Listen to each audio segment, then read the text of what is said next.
Salmo 91, 23 at 35. ANG Kapangyarihan ng Panalangin. Sa pangalan ng Ama, ng Anak at ng Espiritu Santo. Amen. Ama namin na nasa langit, sambahin ang iyong pangalan. Dumating sa amin ang iyong kaharian.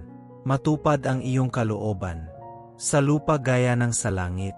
Bigyan mo kami ngayon ng aming pang-araw-araw na pagkain. Patawarin mo kami sa aming mga kasalanan, gaya ng pagpapatawad namin sa mga nagkakasala sa amin. At huwag mo kaming ihatid sa tukso, ngunit iligtas mo kami sa kasamaan. Amen. Panalangin ng pananampalataya, digmaan 80 paglilitis, batay sa mga awit 23, 71 at 35. Panginoong Diyos na makapangyarihan sa lahat. Sa sandaling ito ako ay nakatayo sa harap ng iyong presensya, na may bagbag na puso at ang mga tuhod ng aking kaluluwa ay nakayuko. Sumisigaw para sa iyong banal na panghihimasok sa aking buhay, sa aking tahanan, sa aking pamilya at sa lahat ng nasa paligid ko. Ikaw ang aking pastol, Panginoon. At dahil ikaw ang aking pastol, wala akong pagkukulang, ganap na wala. Hindi ako magkukulang ng lakas, hindi ako magkukulang ng direksyon, hindi ako magkukulang ng tinapay, hindi ako magkukulang ng kapayapaan. Kahit na ang mundo ay yumanig sa akin, ako ay mananatiling matatag sa iyo. Sapagkat pinatnubayan mo ako sa luntiang pastulan at sa tabi ng tahimik na tubig. Ibinalik mo ang aking sugatan, pagod at nalulumbay na kaluluwa. Bagamat lumakad ako sa libis ng lilim ng kamatayan, hindi ako matatakot, dahil pinoprotektahan ako ng presensya mo. Ang iyong pamalo ay gumagabay sa akin. Pinoprotektahan ako ng iyong tungkod, at inaalalayan ako ng iyong espiritu. Naghanda ka ng isang dulang sa harap ko, sa harapan ng aking mga kaaway. At iyon ay tanda ng karangalan sa gitna ng digmaan. Pinahiran mo ang aking ulo ng langis, ang aking saro ay umaapaw sa iyong biyaya. Walang hanggang Diyos, ikaw ang kataas-taasan. Siya na tumatahan sa lihim na dako ng kataas-taasan, ay mananatili sa ilalim ng lilim ng makapangyarihan sa lahat. Sabi ng may pananampalataya, ikaw ang aking kanlungan at aking kuta, ang aking Diyos, na aking pinagtitiwalaan. Ipinapahayag ko ito ng buong kaluluwa ko, ng buong lakas ko. Nagtitiwala ako sa iyo, Panginoon, kahit na hindi ko maintindihan ang daan. Kahit na tila naghahari na ang katahimikan. Nagtitiwala ako dahil alam kong nagtatrabaho ka para sa akin sa likod ng mga eksena, hindi nakikita. Iligtas mo ako mula sa silo ng manghuhuli, mula sa mga bitag ng kaaway, ng mga salitang ibinato sa akin, ng paninirang puri, ng mga sumpa, ng inggit. Ng mga nakatagong sakit, ng mga espiritual na pag-atake na dumarating ng walang babala. Iligtas mo ako sa palasong lumilipad sa araw, sa salot na umuusad sa kadiliman, ang patayan na tumatama sa tanghali. 1,000 ang mabubuwal sa aking tagiliran, 10,000 sa aking kanang kamay. Ngunit ipinapahayag ko ng may pananampalataya, hindi ako maabot, sapagkat ako ay nasa ilalim ng iyong dugo at iyong proteksyon. Panginoon, mag-utos ka sa iyong mga anghel tungkol sa akin. Hayaan silang magkampo sa paligid ko. Bantayan ako sa mga landas. Buhatin mo ako kapag nahulog ako. Protektahan mo ako sa mga laban na nakikita at hindi nakikita. Sawayin ang bawat espiritual na palaso laban sa aking isip, sa aking kalusugan, sa aking pananampalataya, sa aking mga pangarap. Alagaan ang aking bahay, ang aking mga anak, ang aking trabaho, ang aking pagtawag. At ngayon, kung paanong sumigaw si David, gayon din ako sumisigaw. Makipagtalo, O Panginoon, sa mga nakikipagtalo sa akin. Lumaban sa mga lumalaban sa akin. Kumuha ng kalasag at sibat, at bumangon upang tulungan ako. Diyos ng katarungan, ipaglaban mo ako. Labanan ang bawat istruktura ng impyerno na itinaas laban sa aking buhay. Nakakaantig ito sa mga umuusig sa akin ng hindi patas. Gumagawa siya ng kalituhan sa mga payo ng masama. Naway sila'y maging parang ipa sa harap ng hangin, na hinahabol ng iyong mga anghel. Ipinapahayag ko ng may kapangyarihang espiritual na ang bawat gawain ng pangkukulam, engkanto, makumbarya, namamanang sumpa, espiritual na bigat, salita ng pagkatalo o sumpa, bumagsak sa lupa ngayon sa pangalan ni Jesus.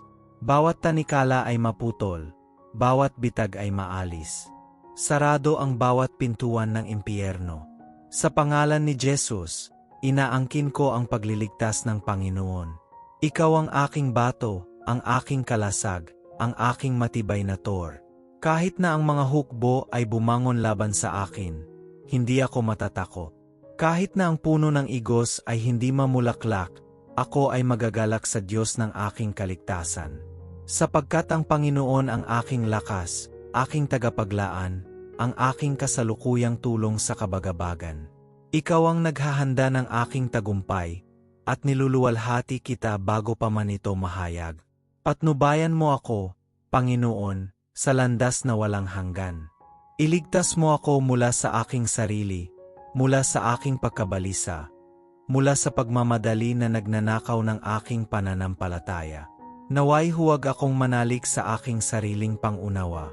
Ngunit sa lahat ng bagay ay kinikilala ko ang iyong pagkilos, ang iyong panahon, ang iyong soberanya. Panginoon, takpan mo ang aking buhay ng iyong dugo. Itago mo ako sa ilalim ng iyong mga pakpak, at palakasin mo ako sa pagpapahid ng iyong espiritu.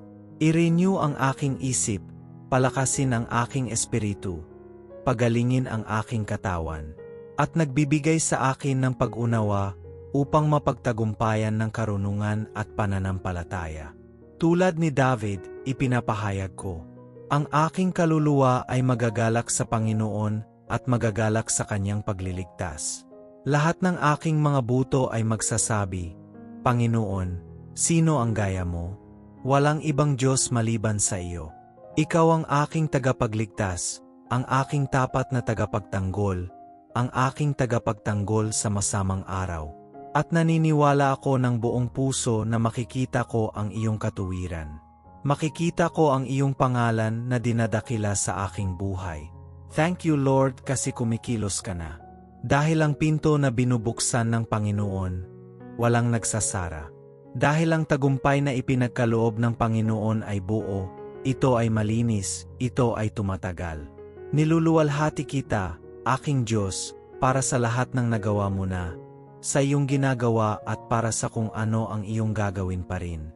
Sa pangalan ni Jesus, idinadalangin ko, nang huhula ako, at inaari ko. Amen. Salmo 91, 23 at 35. ANG Kapangyarihan ng Panalangin.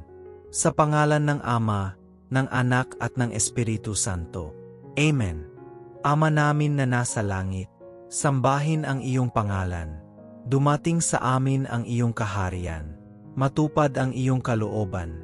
Sa lupa gaya ng sa langit. Bigyan mo kami ngayon ng aming pang-araw-araw na pagkain. Patawarin mo kami sa aming mga kasalanan, gaya ng pagpapatawad namin sa mga nagkakasala sa amin. At huwag mo kaming ihatid sa tukso, ngunit iligtas mo kami sa kasamaan. Amen. Panalangin ng pananampalataya, digmaan 80 paglilitis, batay sa mga awit 23, 71 at 35. Panginoong Diyos na makapangyarihan sa lahat. Sa sandaling ito ako ay nakatayo sa harap ng iyong presensya, na may bagbag na puso at ang mga tuhod ng aking kaluluwa ay nakayuko. Sumisigaw para sa iyong banal na panghihimasok sa aking buhay, sa aking tahanan, sa aking pamilya at sa lahat ng nasa paligid ko. Ikaw ang aking pastol, Panginoon. At dahil ikaw ang aking pastol, wala akong pagkukulang, ganap na wala. Hindi ako magkukulang ng lakas, hindi ako magkukulang ng direksyon, hindi ako magkukulang ng tinapay, hindi ako magkukulang ng kapayapaan. Kahit na ang mundo ay yumanig sa akin, ako ay mananatiling matatag sa iyo. Sapagkat pinatnubayan mo ako sa luntiang pastulan at sa tabi ng tahimik na tubig. Ibinalik mo ang aking sugatan, pagod at nalulumbay na kaluluwa. Bagamat lumakad ako sa libis ng lilim ng kamatayan, hindi ako matatakot, dahil pinoprotektahan ako ng presensya mo. Ang iyong pamalo ay gumagabay sa akin. Pinoprotektahan ako ng iyong tungkod, at inaalalayan ako ng iyong espiritu. Naghanda ka ng isang dulang sa harap ko, sa harapan ng aking mga kaaway. At iyon ay tanda ng karangalan sa gitna ng digmaan. Pinahiran mo ang aking ulo ng langis, ang aking saro ay umaapaw sa iyong biyaya. Walang hanggang Diyos, ikaw ang kataas-taasan. Siya na tumatahan sa lihim na dako ng kataas-taasan, ay mananatili sa ilalim ng lilim ng makapangyarihan sa lahat. Sabi ng may pananampalataya, ikaw ang aking kanlungan at aking kuta, ang aking Diyos, na aking pinagtitiwalaan. Ipinapahayag ko ito ng buong kaluluwa ko, ng buong lakas ko. Nagtitiwala ako sa iyo, Panginoon, kahit na hindi ko maintindihan ang daan. Kahit na tila naghahari na ang katahimikan. Nagtitiwala ako dahil alam kong nagtatrabaho ka para sa akin sa likod ng mga eksena, hindi nakikita.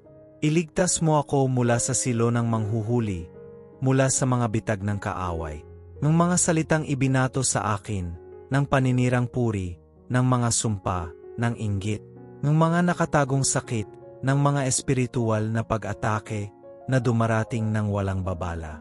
Iligtas mo ako sa palasong lumilipad sa araw, sa salot na umuusad sa kadiliman, ng patayan na tumatama sa tanghali. 1,000 ang mabubuwal sa aking tagiliran, 10,000 sa aking kanang kamay. Ngunit ipinapahayag ko ng may pananampalataya, hindi ako maabot, sapagkat ako ay nasa ilalim ng iyong dugo at iyong proteksyon. Panginoon, mag-utos ka sa iyong mga anghel tungkol sa akin. Hayaan silang magkampo sa paligid ko. Bantayan ako sa mga landas. Buhatin mo ako kapag nahulog ako. Protektahan mo ako sa mga laban na nakikita at hindi nakikita. Sawayin ang bawat espiritual na palaso laban sa aking isip, sa aking kalusugan, sa aking pananampalataya, sa aking mga pangarap. Alagaan ang aking bahay, ang aking mga anak, ang aking trabaho, ang aking pagtawag. At ngayon, kung paanong sumigaw si David, gayon din ako sumisigaw. Makipagtalo, O Panginoon, sa mga nakikipagtalo sa akin. Lumaban sa mga lumalaban sa akin.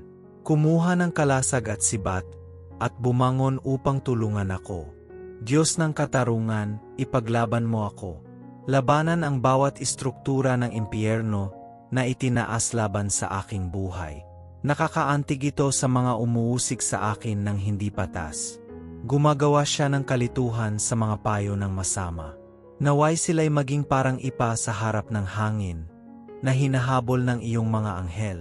Ipinapahayag ko ng may kapangyarihang espiritual na ang bawat gawain ng pangkukulam, engkanto, makumbarya, namamanang sumpa, espiritual na bigat, salita ng pagkatalo o sumpa. Bumagsak sa lupa ngayon sa pangalan ni Jesus. Bawat tanikala ay maputol, bawat bitag ay maalis. Sarado ang bawat pintuan ng impyerno. Sa pangalan ni Jesus, inaangkin ko ang pagliligtas ng Panginoon. Ikaw ang aking bato, ang aking kalasag, ang aking matibay na tor. Kahit na ang mga hukbo ay bumangon laban sa akin, hindi ako matatakot. Kahit na ang puno ng igos ay hindi mamulaklak, ako ay magagalak sa Diyos ng aking kaligtasan. Sapagkat ang Panginoon ang aking lakas, aking tagapaglaan, ang aking kasalukuyang tulong sa kabagabagan. Ikaw ang naghahanda ng aking tagumpay, at niluluwalhati kita bago pa man ito mahayag. Patnubayan mo ako, Panginoon, sa landas na walang hanggan. Iligtas mo ako mula sa aking sarili, mula sa aking pagkabalisa, mula sa pagmamadali na nagnanakaw ng aking pananampalataya. Naway huwag akong manalik sa aking sariling pangunawa. Ngunit sa lahat ng bagay ay kinikilala ko ang iyong pagkilos, ang iyong panahon, ang iyong soberanya. Panginoon, takpan mo ang aking buhay ng iyong dugo. Itago mo ako sa ilalim ng iyong mga pakpak, at palakasin mo ako sa pagpapahid ng iyong espiritu. I-renew ang aking isip, palakasin ang aking espiritu, pagalingin ang aking katawan, at nagbibigay sa akin ng pag-unawa upang mapagtagumpayan ng karunungan at pananampalataya. Tulad ni David, ipinapahayag ko, ang aking kaluluwa ay magagalak sa Panginoon at magagalak sa kanyang pagliligtas. Lahat ng aking mga buto ay magsasabi, Panginoon, sino ang gaya mo?